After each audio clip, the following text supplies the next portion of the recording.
Hello and welcome to yet another virtual event here with Tattered Cover Bookstore in Denver, Colorado. If you're local and you understand what Tattered Cover is, welcome back. We are celebrating our 51st year now. I'm so used to saying just half a century, but we're past that mark now. We have recently opened a new location in Westminster and we'll be opening up a location in Colorado Springs, so stay tuned for that. If you've never been to our store and you're from all over the world, welcome to this virtual event. A very exciting time.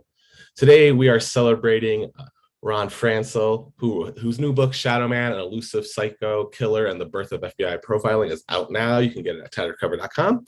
And he'll be in conversation with Dan Haley. I'm going to read their bios. First, Dan Haley was the editorial page editor at the Denver Post and is now the CEO of Colorado Oil and Gas Association. He has worked with today's author at one point, and Ron is acclaimed author of 18 books and has been hailed as one of America's best narrative nonfiction writers. A journalist who has covered war and natural disasters abroad, he wrote the international true crime bestsellers The Darkest Night and the 2017 Edgar finalist Morgue, A Life and Death. His debut book, Angel Fire, a USA Today best-selling literary novel about two brothers and the wounds of war, was listed by the San Francisco Chronicle as one of the 100 best novels of the 20th century. Dan and Ron, thank you so much for doing this with Tattered Cover. I know you two know each other from long ago, so I'm just going to turn it over to you. But Anyone out there in the audience, please put all questions in the YouTube chat, and I'll make sure Dan and Ron get to them. Thank you. Great. Thank you very much, Adam. Appreciate it. And thank you to the Tattered Cover for hosting this conversation. And, you know, as a Coloradan, I want to just thank the Tattered Cover for being there, for being such a vital part of Denver and of Colorado's writing scene. So I want to thank Ron Franscell for not only writing this intriguing book, but for inviting me to take part in this conversation and for help launching my journalism career many, many years ago. And do want to thank everybody who's joining us virtually. I know, Ron, as a writer, there are a few things you enjoy more than talking to your readers. But while we're not gathering in person this afternoon, hopefully everybody gets a chance to, hear you speak about your book and learn more about Shadow Man. And if you've not already done so, I'd encourage you to buy this book. It's a really intriguing, fantastic book. And we're going to have time for questions of Ron. So add those in the chat and we'll ask those as we go along the way. So let me bring our esteemed author into the conversation. As I said, Ron, I've had the fortunate opportunity to work with you at two different newspapers. Ron was my very first editor at my first newspaper job. And I always tell people that I learned more in my first 4 months as a reporter working for you than I did in my 4 years of college. And that's not a slight on my journalism education. That's just how much I learned working from you. And one of the things I did learn from you was that a good interview is really just a good conversation. And I know that's what we want this to be tonight. So I'll start by saying hello to you. It's great to see you. It's great to see you. Do you remember the first time that we met almost 30 years ago to this month? Do you remember what it was and what the topic was? Well, I do remember it. I don't remember the topic. You were a moderator on a panel discussion at the University of Wyoming. I was on the panel, and the one of the other panelists was Hugh Downs, the TV personality. It was an astounding thing, and I was impressed by the way you conducted the whole affair. It was well attended, and really that's where I decided I wanted you on my team. So that's where it all began. That's fantastic. Yeah, that started it all. And the topic was information in the age of technology, which the internet didn't even exist at the time. So I'm not sure what we were talking about exactly. I'm not sure we knew what we were talking about. 30 years later, here we are on this platform, like the Jetsons, speaking to each other in different states about your book, which is available online and in audiobooks and all this technology that didn't exist when we were talking about the age of technology. So thanks for having me on to do this with you. And I do want to now start talking a little bit about your book and Sure. and want to talk about you as well. Absolutely. There's a lot of threads I want to pull on through this conversation. And so I may jump back and forth a little bit. I want to talk about your career as a newspaper man. And I know you always prefer that term to journalist, which I appreciate. But I can see the fingerprints of a newspaperman all over this book. And I want to talk about that, the writing process. But first, I want you to give us a sense of place. for the people who haven't read this book, give us a sense of place of where it takes place. And it, you know, in good books, good movies, I think location is always another character. And I certainly felt that in reading this book, that it's another character. And obviously the book is Shadow Man, Shadow Man, an elusive psycho killer and birth of FBI profiling. So I have to tell you, I was singing along to the Talking Heads after I read the title of your book here with Psycho Killer in there. And I think that was a nod at the time to Son of Sam in the murders that were happening in New York City. This happens in a similar time, but in a much different place than New York City. And I think it's a place where you and I, you know, almost like the place where we once lived, where the characters are similar to people that you and I knew. And much like, at least Gillette to me was sort of this bucolic setting and safe and comfortable place to live. Yet in places like that, you have shadows. So give us that sense of place of where Well, this. I think that all Western, all writing that emanates from the West, let's put it that way, by Westerners, natives, has that sense of place sort of embedded in it, because there's nothing we do that doesn't cause us to think, well, what's the weather going to be? How far do I have to drive? We're intimately entangled in our surroundings. So any story that takes place in the West by a Westerner is likely going to have that sense of place, and even more, that the place does become the character, just like what you said, another character.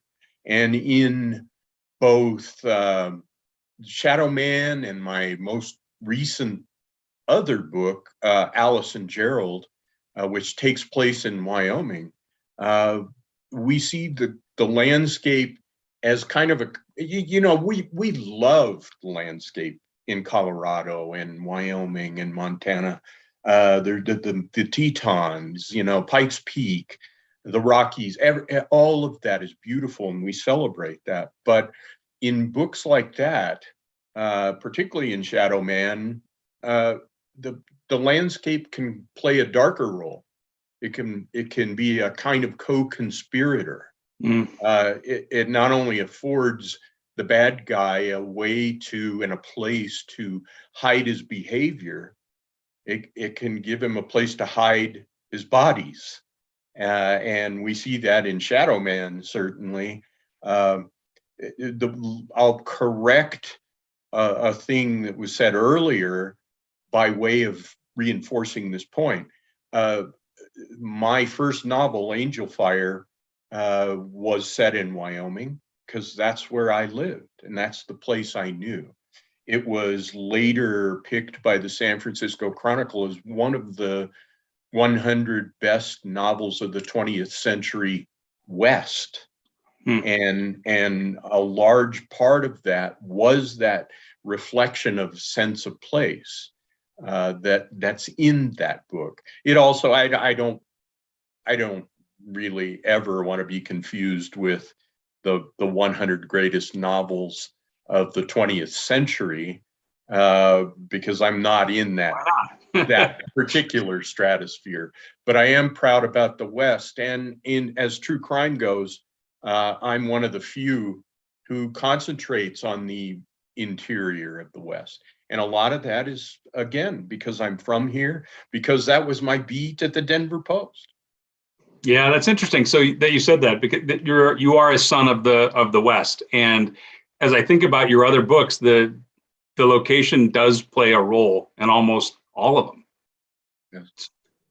It absolutely does. It can't help but play a role, either by design as part of the story, or because it's just part of me. It's just part of every story I would tell.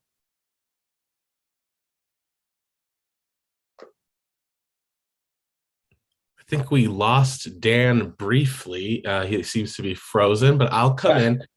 There are some audience questions now, so I'll go ahead and ask them just to keep the conversation going, because you're a newspaper man, so interviews are obviously a part of your life. And a reader mentioned in the acknowledgments that you have written that you've logged thousands of miles driving and hours.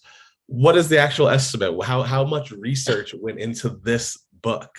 Because I'm a journalist, a lot more research. Somebody once told me that you couldn't have a good photograph unless you had a good negative to begin with. Now, probably 90% of our audience doesn't know what the hell I'm talking about with negatives, right? But the essence of the idea was that the foundation you begin with influences the outcome and what kind of art you end up with.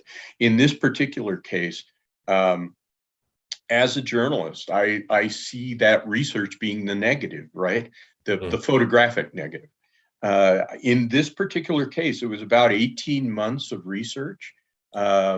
Among the documents and the documentary things that I had access to were over 13,000 FBI documents related to this case. I traveled to Montana, I think 5 times for about 5 weeks.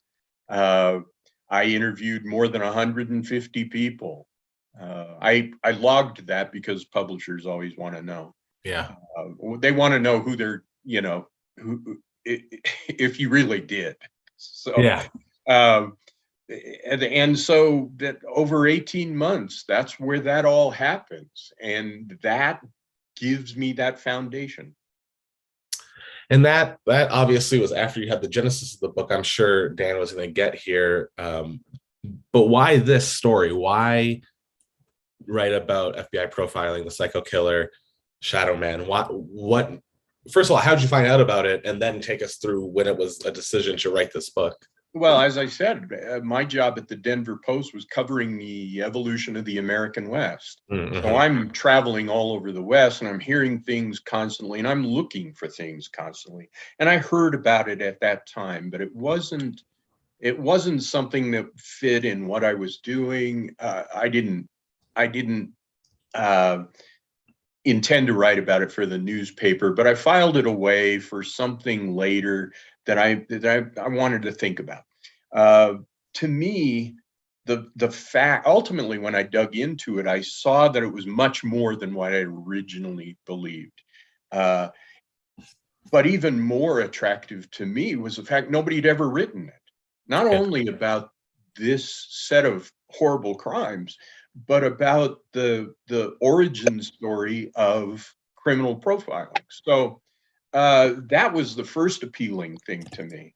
But I also am looking for stories. My style of writing in the narrative nonfiction is to take an absolutely true story with absolutely true details and render it in a form that feels like a novel. So I need a lot of details. In this particular case and with others, I want a story that has more universality. A lot of true crime is just fairly formulaic, fairly predictable. I want a bigger story. And in this one, I was seeing things that were universal. There's a mother's anguish. There's the persistence of these cops who desperately want to solve this case, not just because that's their job, but because they got personally invested. But it's also yours and my fear of the dark. It's all there. And so I wanted to tell a story with those elements. And Dan is back. Dan, welcome. Technology.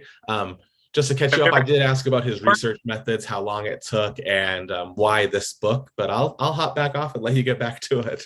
I do apologize. I have no idea what happened, so now I'm joining you by my phone, and this is the Perils of Our Time. So That's right. That's right. So I was trying to how you decided to tell this story, and I was saying that I came at this cold. I had not heard this story before, and so I was reading it almost like a novel, and you present it in a very compelling way where we learn about the victims, and we hear their stories, and there are potential suspects sort of weaving in and out of in and out of the narrative. So, and you don't know for a good chunk of the book who the suspect is. Yes. Tell us about how you decided to write the book and this narrative style, and what, and for those people who have not read it, what do you want them to know about the book? About the structure of the book, I'll start there. Narrative nonfiction is something, for those who don't know, it's a journalistic report. It's true, but we employ the tools from the fiction writer's toolbox: foreshadowing and character arc, dialogue, just character development in general. And so I've said, I believe that I approached Shadow Man as a novel over which I had absolutely no control of what happened. It happened, and now I have to tell the story, and I want to tell it in a way that is compelling and provocative and touches someone. I don't want them to just be entertained and then move on. I want them to feel it. And so that's the essence of the writing. I think I told you once upon a time that the secret of my success as a writer is that I never pick a story I can screw up. And Shadow Man fell into that category. It just had those elements that told themselves, or that were powerful in themselves. My task was simply to get it down.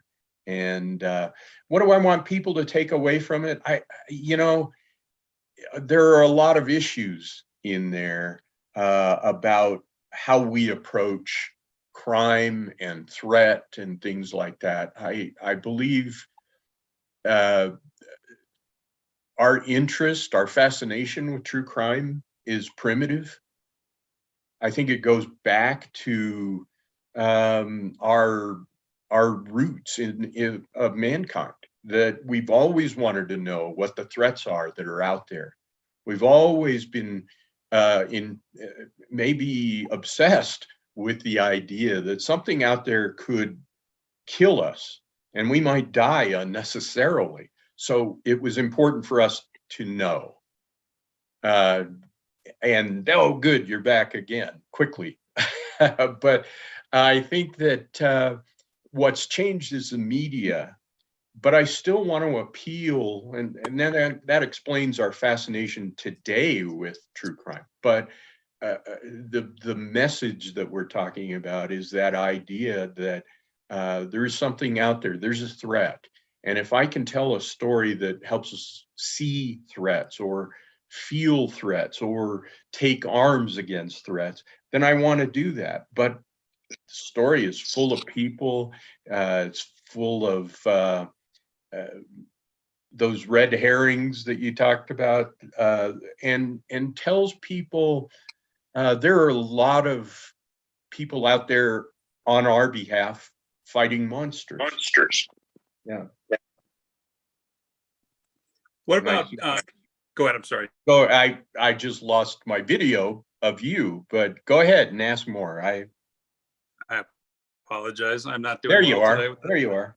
And all right. So I was going to ask you about your reporting days, and this. I said this book is written by a reporter. There are details in it that paint, really vivid pictures for the reader. And as I was reading it, I felt very comfortable because while it's nonfiction, I think your writing style really shines through and your commitment to details are there. So I could even hear you hounding us young reporters about adding details to our stories. How did it smell? How did it taste? Tell us a little bit about how your reporting background added to your research and writing for this particular book. I think the main difference between what I did in Shadow Man and what I've done in my previous true crimes is just reporting. It's just journalism. It's just longer deadlines. And so I think some of the same ethic comes into play, where we're trying to make sure we get the details right, and not just the details, but the perspectives. And but like I say, in a newspaper story, maybe we have a day, most of the time a day, often maybe a few days. A long time in the newspaper business, maybe working on something for a week. Well, here I have 18 months. I actually have more than that. I have endless time, but in this case, 18 months to collect that. I think that it's the details that add that authenticity. You know, if I can taste it and I can convey to you what it tastes like, or what it smells like, what it feels like, the texture of it, then I've succeeded in drawing you into the story. Those are things you need to feel to understand the story, to really be moved by it. I talk about a few things that are in the book that were the kinds of things that you can only get by being there, by having your boots on the ground in a time when some stories are done by text or by email, or we even quote people by tweets now. I'm an old school newspaper man, as you pointed out here. That I think it's about having your boots on the ground. It's about being there and seeing it. And so I'm trying to work all that into it. And in this particular case, there are things in the book, those kinds of details that, again, bring it alive, I think, make it authentic. And how do you do that for young novelists out there, or even new novelists, somebody wants to write a book? How do you bring those details in, and how do you know when it's important? And I think about small things in this book that struck me. When the mother looks at her calendar and there's a particular Bible verse on there that's very applicable, you had obviously walked off the distance between grave sites, 100 paces. How do you know which details to add, and how do you gather them, I guess, is the best way to ask that. I can tell you how I gather it. That kind of magic that goes on about knowing what to put in and what not to use is something that's more than we can talk about in the next few minutes. But how I gather it, it might astound you, because I've developed this thing called reporting. It's a new invention. Is it on Twitter? I'm not even on Twitter. So but I think that that's all it is. We started this with you saying it's about a conversation, and that's what it is. It's conversations with people. It's about people. And we do bring in all these sensory things, but it's about people. Not only the people I'm writing about, but the people I'm writing for. In Texas, we had a bunch of us narrative nonfiction type writers would get together, and there was this, we developed our own language, and one of the phrases we used was caliche dust. And in Texas, that's this very fine powdery dust that settles on everything. It's there. Unless you're writing about caliche dust, it's not something that you talk about, but it's there. And pointing it out is sometimes necessary. So an example of that, for a newspaper story, we might say the bank was robbed and the robbers got away. The caliche dust is there was a dent in the right fender. It's those little details that are something different than the plot, which was the bank robbery, and the detail that brings it to life. So to me, that's just being there. It's just observing, it's touching, it's feeling, it's all those sensory things. Knowing what to put in and what to leave out is getting into the idea of how a poet chooses the number of syllables he needs. He's not sitting there looking through Google for 2-syllable words that rhyme with orange. It's just, it's instinctive. And I'm trying to tell a story with some of the poet's sensibilities. In those sort of classic, tales of the American West, there's usually a hero in a book. And in a true crime book, it's probably a detective or a deputy who's on the scene. Who's the hero in your book here? There are a couple, but I think the main hero is the mother of the little girl who's the victim, the first victim in this story. Marietta Yeager is the hero. Without her, ultimately, there's a question in my mind whether the bad guy gets caught. Now, we talk a lot about obviously in a book about the birth of FBI profiling, we talk a lot about that. And those guys were amazing. What they came up with was astounding. And the fact that now we know how right they were about this unknown subject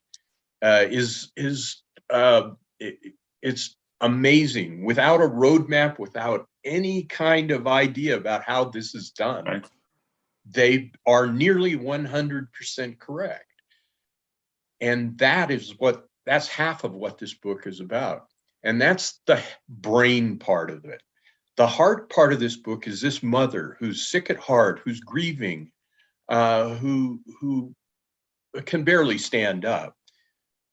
But the bad guy calls her one night and she stands in there talking to him for a long time. The conversation adds a lot to what we ultimately would know about the bad guy. But she stood in there when she could have crumbled. And ultimately, that happens a few more times, once in person.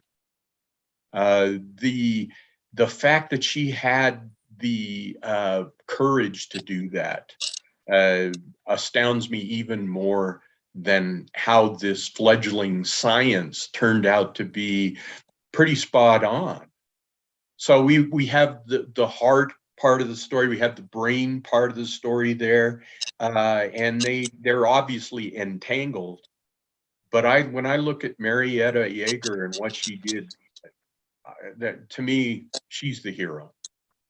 You talked a little bit about true crime and why people are interested in it, and which is always amazing to me, given sometimes I feel like I get my fill of it, watching the news. And when I go to a book or a movie, I want something different than that. But I understand why people are tuned in, and I thought your answer was interesting. But I'm curious, as the author, as somebody who's written many of these books, the impact that it has on you just as a human being and as a father and a grandfather. This book, it stays with you. The imagery is very vivid, and what the suspect was doing, what the victims went through, stays with you. So how does that impact you as a writer?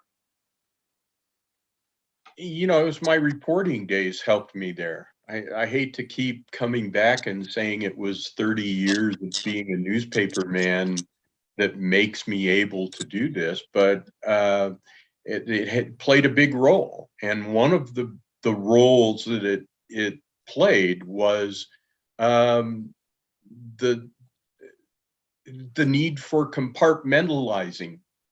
That I could go, for example, to the scene of a drunk driving crash, and the family is still in the car. They're all dead. There's 2 or 3 kids in there. I could stop and cry, but then I wouldn't be doing my job. And the best thing I can do is to tell the story. I've written about those kinds of cases where I want to go up and hug the child that's just maybe shot his father accidentally, but I wouldn't be doing my job. And the best thing I can do maybe for that child beyond a hug is to tell his story faithfully.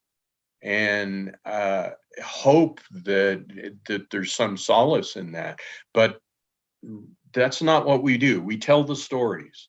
It's not our job to do the hugging and everything. And I'm not sure that we would really be helping them. We might only be helping ourselves, but we wouldn't be doing our job. So we come to the true crime, and there's an even greater degree of compartmentalization that has to happen. And I just keep telling myself, cry later. Later never comes. I was going to say, do you ever get to that spot? No, you never do, because you're always moving on. But I keep telling myself as if it will come.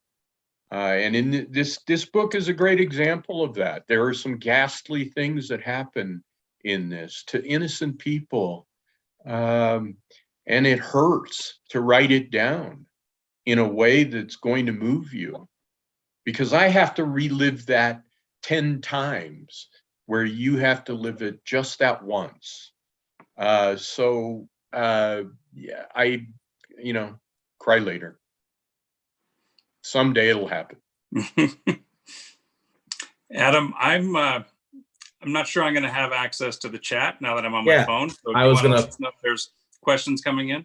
Yeah, there are some questions. I will go ahead and moderate them because, Dan, like you said, that'd be fantastic. And I'm sorry that I missed a piece of this conversation, so it's hard for me to know what to ask when I was trying to figure out why my internet was out. So apologies. I'm amazed we've done this at all. I mean, I'm of such an age. No, it all worked out. I'll jump in and ask some questions. So earlier, an audience member asked, about research and how long it took. For your interviews, another question, what is it like? Are you sending formal requests via email, getting connected by locals? What is your process like for actually getting connected with people you need to interview? Everything. The goal is to make the connection. If sending them an email is going to reach them, sending a letter, a snail mail letter, calling them on the telephone, knocking on their door. As part of this particular story, it became apparent that I needed to talk to a serial child rapist who'd just been released from prison. And I tried for a long time to get a hold of him by various means, phone calls, letters, emails, and it wasn't working. So I was ready to get on a plane and go knock on his trailer door and hope he answered it. An email then took, and I didn't have to do that, but I'm going to employ every single idea that I can to make the connection. And then a follow-up question from someone else is, what was the hardest part about writing this? Was it any of the interviews? You mentioned how just crime just weighs on you, but what was the hardest part of Shadow Man? I think that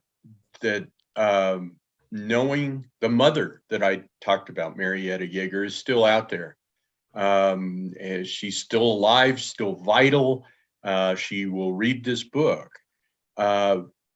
I think any journalist, we go back to the hugging and the crying later, any journalist knows that he might have to tell a story that affects a human being in a way that is not intended. It's just part of the necessity to tell the story honestly. In this particular case, there are ghastly things that have happened to several people, but including her 7-year-old daughter. So telling the story in a way that's honest and moving, but knowing that a mother is sitting out there and will be reading it. I have every reason to believe she knows all these things, but I'm putting it in front of her again too. So you're balancing those two things: the need to do journalism, to be a good a fair and accurate storyteller, and the effect on people and who will read this. You need to be aware of who your audience is. Mm-hmm. Yeah, I talked to a journalist and newspaper man about something similar, and he was a sports writer, but he even talked about just on that level the emotions people get from reliving like his pieces. I couldn't imagine writing what you write with people out there. Um, a question from the audience is, and I'll broaden this to like all of your work, but with Shadow Man, with the criminals, do you feel like what is it like to get into their mind? What does it do to your psyche when you're focusing so much on these characters? Well, one, it makes me a much more fascinating guest at cocktail parties, uh, which my wife has to occasionally thump me to say, hey, they don't really want to hear about the autopsy. Mm. But you have to get inside their minds as much as you can, Yeah. of course. That's not a place where I want to spend a whole lot of time. One of the interesting things that has happened is since sort of the first time I interviewed a killer was in my reporting career. And I was in Marin County, California, and a new inmate is brought in from San Quentin. And they sent me up to say, or to do a story. Look who just moved to town. It just happened to be Charles Manson. And he took control of this so-called interview, which was one question followed by 59 minutes of Manson freak riffing the way we're familiar with him. From that day forward, I said, I will not ever lose control of a conversation again. I will know how it goes, and I will react to the unexpected. Fast forward now 40 years, and I've become fairly expert when I'm talking to sociopaths at recognizing what they are doing and then responding to that. And I'm not ashamed to say occasionally with some of the same techniques, because they're not expecting me to do that.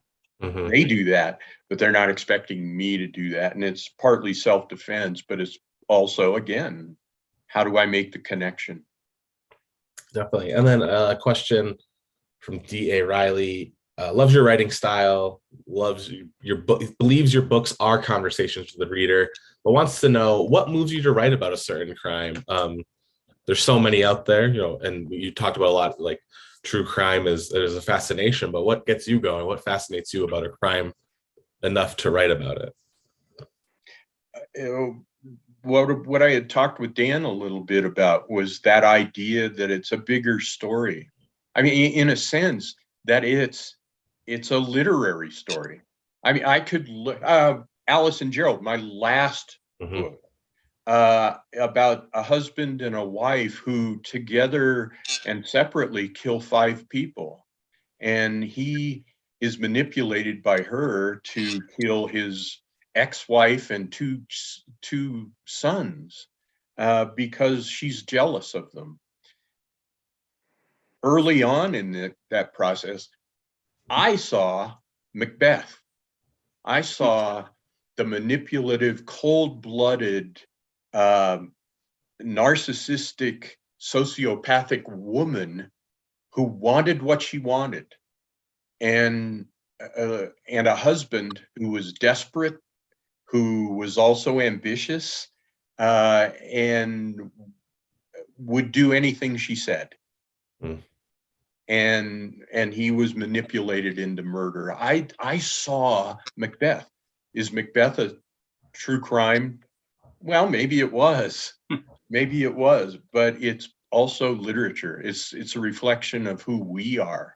And in the sense that I can tell a story that affects people the way The Call of the Wild does, or Farewell to Arms, or Grapes of Wrath. I want to do that. It's just a different genre than the literary. Mm-hmm. I believe so Allison Gerald came out 2019, right? Correct. Yeah. So this book is 2022. What are you working on anything? Do you have your next full length, or is it still percolating? It's percolating. Sure. It's maybe a little more than percolating at this point, but it's like the vanguard of the research is happening. I'm not boots on the ground yet. Yeah. And then we'll wrap up with one last question. You've written a novel before, Best American West novel, one of the top 100. Are you ever going back to fiction? Are you ever any other genres that interest you? It's funny you bring that up. COVID made true crime research impossible. I couldn't go there. I couldn't stay in a motel. I couldn't talk to people. Courthouses and archives, museums were all closed. So I hunkered down in my office and wrote a crime fiction, a mystery. It's funny, though, that in all of this time, I've become a well-known true crime writer, but mystery editors don't know who the hell I am. I might as well be a beginning writer. So if that's out there now, it's floating around. If any of your listeners are mystery publishers, tell them to call me. But I'll do fiction again. And I've done fiction again, and if it's successful, might do a little bit more. And maybe there's a little bit of that darkness thing coming into play too, that at some point you say, I'm playing with my grandson here in the backyard, and I'm loving it, and this is a beautiful moment. But then I'm going to go inside and I'm going to talk about slaughter. So there comes a point when you say, okay, I'm maybe done with the slaughter. Definitely. Well, Dan, thank you for moderating. Ron, thank you for joining us, and congratulations on Shadow Man. And I can't wait to see what else comes next. I always end on asking, where can we find you on the internet? You mentioned you're not on Twitter. A website? Good. Well, I actually am on Twitter. Okay. I mean, let me say I've got an account on Twitter. The best way is I'm on. I have a website. Everybody has a website. RonFranscell.com. I'm on Facebook. I'm gettable. So you have to be in this day and age. You have to be accessible. So they won't have to look. Use Google. You won't have to look far. You'll find 100 ways to get in touch with me. Perfect. Well, thank you, gentlemen, so much. Next time, hopefully COVID is in the rearview mirror and we can do this in person. So no technology issues, but it happens. Thank you, Dan, so much. It was amazing for you to be here. Thank you, Ron, so much. Thank you. This was the appearance I wanted to make. Thank you. Cool. And we're no longer